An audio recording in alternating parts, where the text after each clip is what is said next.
भरत प्रेम तेहि समय जस, तस कहि सकहि न शेषु। कबहि अगम जिमि ब्रह्म सुख, आह मम मलिन जनेषु। भरत जी का उस समय जैसा प्रेम था वैसा शेष जी भी नहीं कर सकते। कवि के लिए तो यह वैसा ही अगम है जैसा अहंता और ममता से मलिन मनुष्यों के लिए ब्रह्मानंद है। सकल स्नेह शिथिल रघुवर के, गए कोस दोई दिन कर ढर के। जलु थलु देखि बसै निसि बीते, किन गवन रघुनाथ प्रीते। सब लोग श्री रामचंद्र जी के प्रेम के मारे शिथिल होने के कारण सूर्यास्त होने तक दिन भर में 2 ही कोस चल पाए और जल स्थल का सुपास देखकर रात को वहीं बिना खाए पिए ही रह गए। रात बीतने पर रघुनाथ जी के प्रेमी भरत जी ने आगे गमन किया। उहाँ राम रजनी अवशेषा, जागे सिय सपन अस देखा।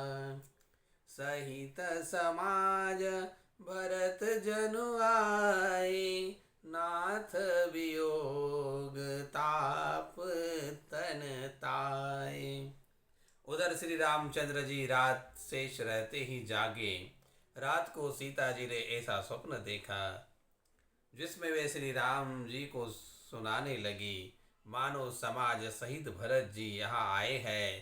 प्रभु के वियोग की अग्नि से उनका शरीर संतप्त है।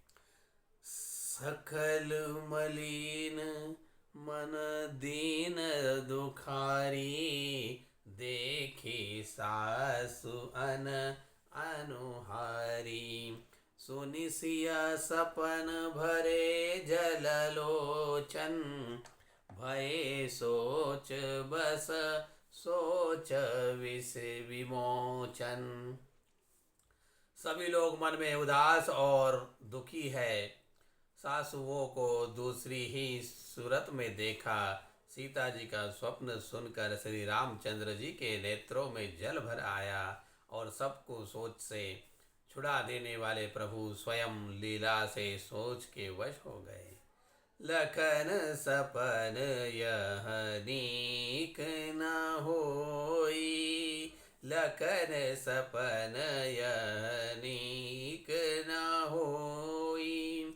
कठिन कुचाह सुनहि कोई, कठिन कुचाह सुनाई कोई।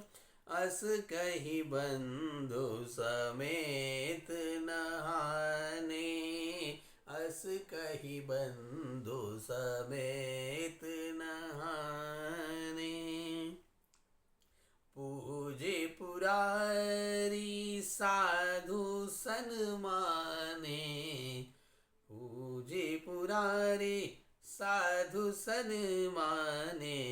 जय सिया राम जय जय सिया राम, जय सिया राम जय जय सिया राम। लक्ष्मण, यह स्वप्न अच्छा नहीं है। कोई भी भीषण कुसमाचार बहुत ही बुरी खबर है सुनावेगा। ऐसा कहकर उन्होंने भाई सहित स्नान किया और त्रिपुरारी महादेव जी का पूजन कर कर साधुओं का सम्मान किया। सन्मानी सुर मुनि बंदी बैठे, उतर दिशि देखत भय नभधुरी। घग मृग भूरी भागे विकल, प्रभु आश्रम गए। तुलसी उठे अवलोकी, कारनु काह चित सचिकती रहे। तब समाचार गिरात कोलनि, आई ते ही अवसर कहे। देवताओं का सम्मान पूजन और मुनियों की वंदना कर कर श्री रामचंद्र जी बैठ गए और उत्तर दिशा की ओर देखने लगे। आकाश में धूल छा रही है। बहुत से पक्षी और पशु व्याकुल होकर भागे हुए प्रभु के आश्रम को आ रहे हैं। तुलसीदास जी कहते हैं कि प्रभु श्री रामचंद्र जी का रामचंद्र जी यह देखकर उठे और सोचने लगे कि क्या कारण है। वे चित्त में आश्चर्य युक्त हो गए। उसी समय कौल भील्ली ने आकर सब समाचार कहे। सुनत सुमंगल बैन मन, प्रमोद तन पुलक भर, शरद सरोहर नयन तुलसी, बरे स्नेह जल।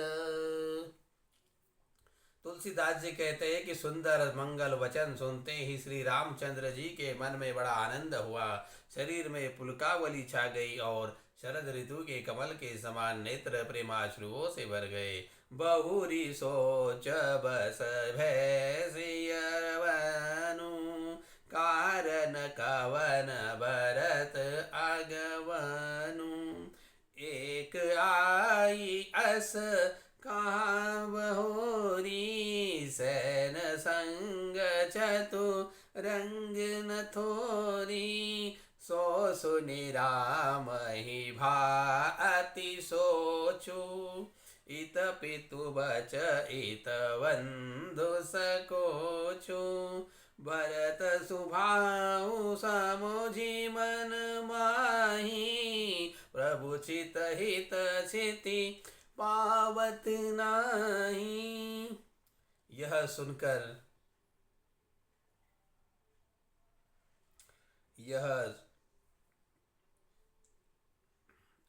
श्री रामचंद्र जी को अत्यंत सोच हुआ। इधर तो पिता के वचन और इधर भाई भरत जी का संकोच। भरत जी के स्वभाव को मन में समझकर तो प्रभु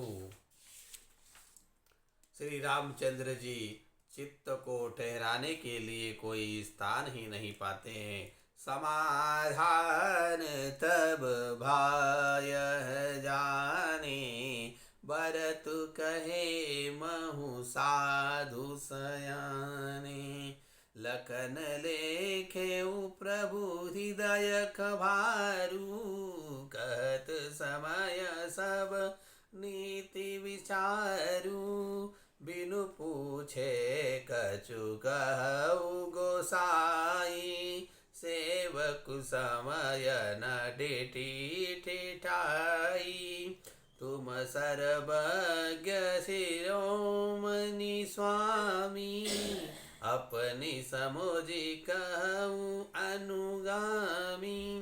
तब यह जानकर समाधान हो गया कि भरत साधु और सयाने हैं तथा मेरे कहने में आज्ञाकारी है। लक्ष्मण जी ने देखा कि प्रभु श्री रामचंद्र जी के हृदय में चिंता है, तो वे समय अनुसार अपना नीतियुक्त विचार कहने लगे। हे स्वामी, आपके बिना पूछे ही मैं कुछ कहता हूँ।